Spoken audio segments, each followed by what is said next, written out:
Welcome back, everybody. Over the past couple of weeks, we have introduced a new series where some of my colleagues from College Coach are coming on to the show and sharing some information about their personal situations when they applied to college. And very excited to have Sai, who is my current colleague here at College Coach, but also who I worked with when I was at Penn, joined today to talk about his experiences as an international student applying to college here in the US. Hi, Sai. Hi, Beth. Hello, everyone. Ah, happy to have you here. And I shared before the break that you grew up in Thailand and decided to attend college here in the United States. So I guess my first question for you is, why? Why make the leap and come all this way to go to college? Yeah, that's a great question. I was very fortunate that my mother taught at the International School Bangkok, which is an international school in Bangkok with the American curriculum. Mm-hmm. And so I was very inspired by my teachers and by my classmates to pursue school in the United States. And there was a part of me that just knew that an American education, specifically a liberal arts education, would be perfect for me because I didn't know what I wanted to study. Right. And my friends that were going to college in United Kingdom or Australia, they had to decide engineering, business, law, medicine. I was like, I don't even know. So the American educational system, liberal arts specifically, was what really drew me in the first place. Got it. So obviously, you're at an international school, which is helpful. Mm-hmm. But still, what were some of the challenges that you found or encountered in applying to schools in the United States, which is, of course, not your home country? What was that like? It was tough, obviously there were no school visits. My family did not have the resources to fly to the United States for 2 weeks, in the middle of my schooling or even the summer for me to visit colleges. So I really took it upon myself to research. Mm-hmm. I met a lot of admissions officers that came to my school. Everyone, whether it was a large institution or small or private or public, I was just like, I'm there because I need to just learn as much as I can. Sure. So I took advantage of that. And this was, really in the infancy of the internet, I'll say. Yeah. So there were really no virtual tours. There were Mm-hmm. a lot of pictures. And I also got a lot of literature from universities after taking the SAT. So I just jumped right into that kind of research. Yeah. Yeah, but I mean, we don't think about it today, or I don't really, but I mean, you had the internet, which is good. But I mean, even before COVID hit, there were still many colleges that didn't make it particularly easy to take a tour. Many of them have made it easier now because they've had to. Yep. So what you mentioned part of your process, every time someone came to the school, if you could attend that meeting, you would. Mm-hmm. You went online. Were there other things that you did in researching schools? And I know one of the challenges here in this country is that everybody has an opinion about where you're applying. And I'm curious if you found something similar, especially being in Thailand, where Mm-hmm. what I find with a lot of international students that the focus on the US is so narrow. They only know about a handful of schools. Mm-hmm. And often that's all they're willing to consider, which is really problematic because that handful of schools is typically admitting very few students. So the vast majority that are interested are not going to be competitive. So what was that part like? It's a very real experience. I went through high school with family and uncles and aunties and, friends of the family that were, that had children that went to school in America. Mm-hmm. And they would give me, as you can imagine, the Ivy League. Right. Stanford. If someone had an engineering master's, maybe they went to the University of Illinois. Right. Yep. So kind of this random hodgepodge of schools. Yeah. And I was like, there's got to be more schools out there. Yes. And so I actually ended up going to Franklin and Marshall College, which mm-hmm. is not well known at all in Thailand. In Thailand, right. Right? Yep. In Thailand. I mean, everyone knows it here. For me, it was the best fit. And so mm-hmm. I met with an admissions officer that visited from Franklin and Marshall. And I fell in love immediately. Liberal arts, mm-hmm. Intimate residential campus community, close to big cities, the ability to study anthropology and dance and music and French and Russian and all these different things. So I just knew in my heart that I would listen and be polite, yeah. but I wouldn't take so much from all this noise that was like, well, Yes. you have to apply to the Ivy League schools. That's the only way you're going to get anywhere. And I'm like, that's just not real. That's Right. just not true. Right. I remember a counselor just gave me a book, and it was rankings. And I remember Oh, just looking at it. And, yeah. we talked to international students at the time, and there's a lot of focus on the rankings.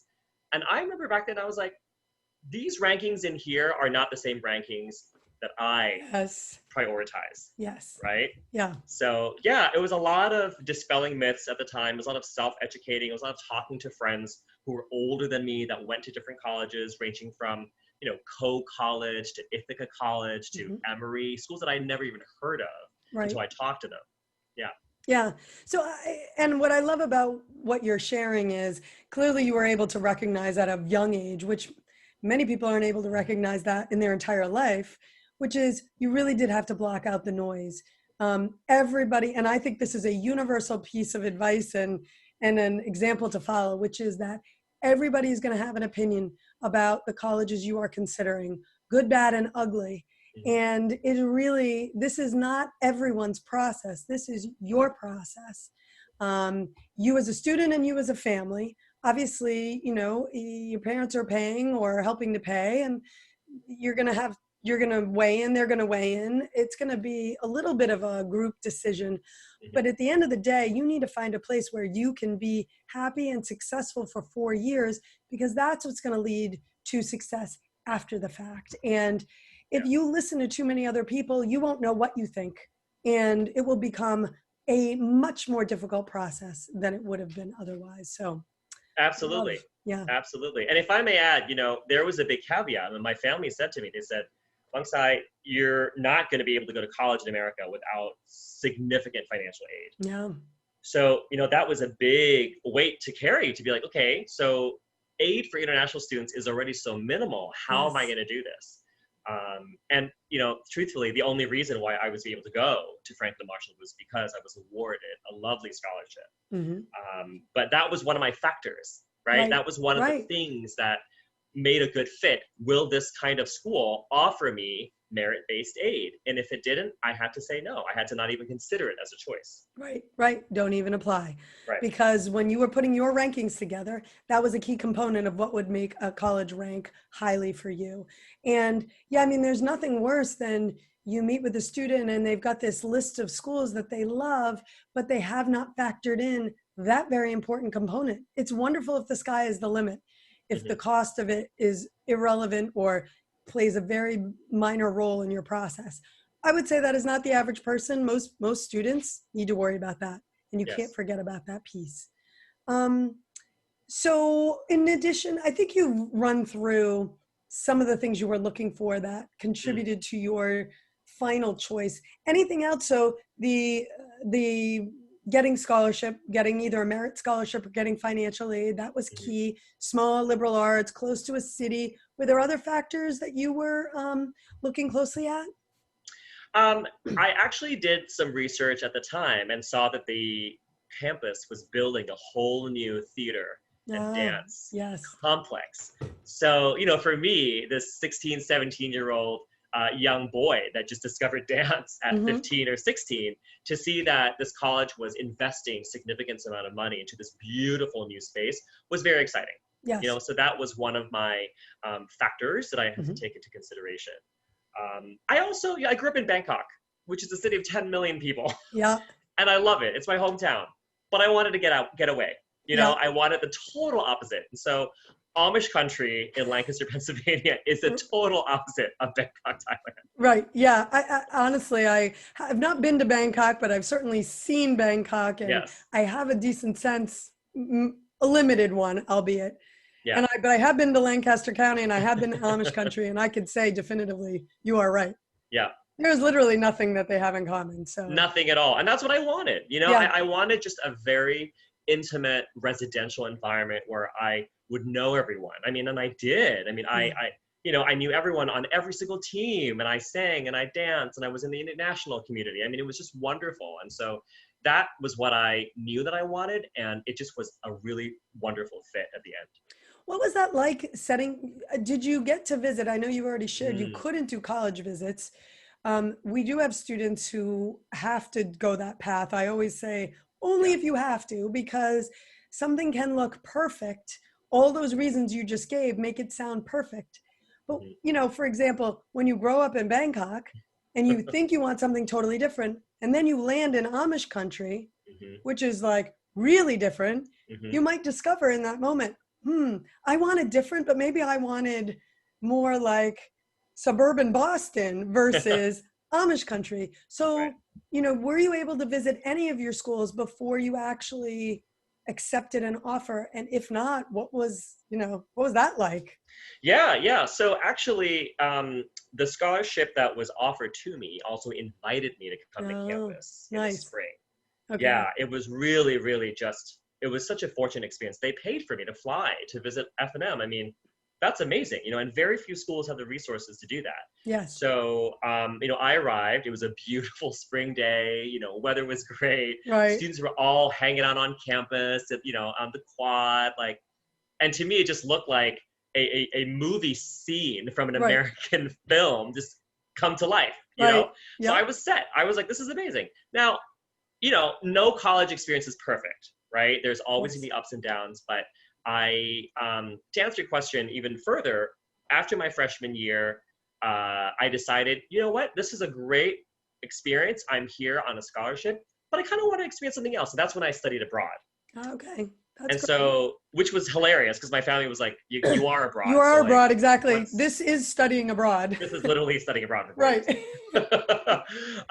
But I got a grant from Franklin Marshall to help me. So I went to Australia and I studied at the University of Sydney Oh, cool. for a semester. So, you know, Bangkok, Thailand, Sydney, Australia, pretty similar, right? Yeah. And when I came back, I was even more, I took more advantage of Franklin Marshall because I was like, oh, what a special place this is. Right. So And I'm not going to be here for much longer. So, exactly. but that is great that, and that is sometimes an option. Like you say, not all schools have those kinds of resources, but some schools will, Hmm. to bring you to campus. And now there is a Right. little bit more that you can do. On some level, though, there is a little bit of luck involved, right? And you had some things that you were really looking for. I would argue that you probably knew your mind a little bit better than Mm. many high school students do.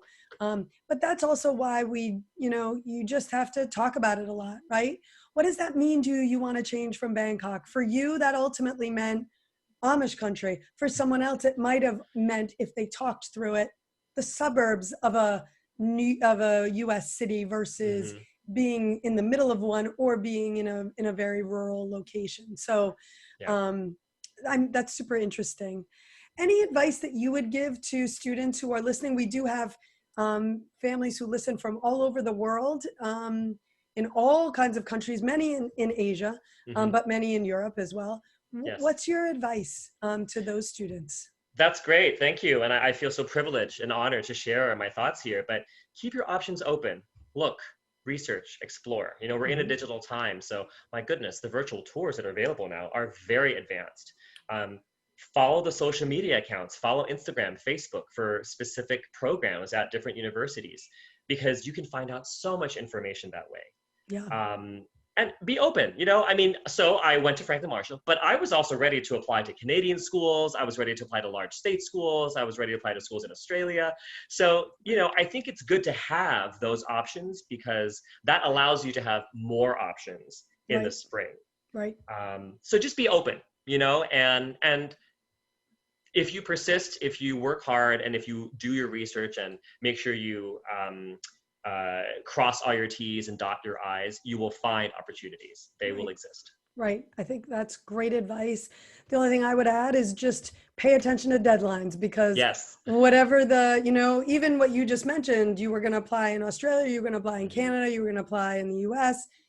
They may all have had very different deadlines. And the worst thing you could do is have this wonderful list of colleges that makes so much sense for you and then Hmm. blow it by missing deadlines Right. in different systems. So pay attention to that. Absolutely. Yes. Yeah. All right. Sai, thank you so much for joining today. This is very interesting and I appreciate the insight. Thank you, Beth. All Thank you, right. everyone. All right. We're going to take another quick break. And when we come back, we're going to be talking about the Georgetown application, not on the Common application. Get with it, Georgetown. But at least you can fill out and submit it online now, which you couldn't do all that long ago. So anyway, we're going to be talking about that when we come back. So don't go away.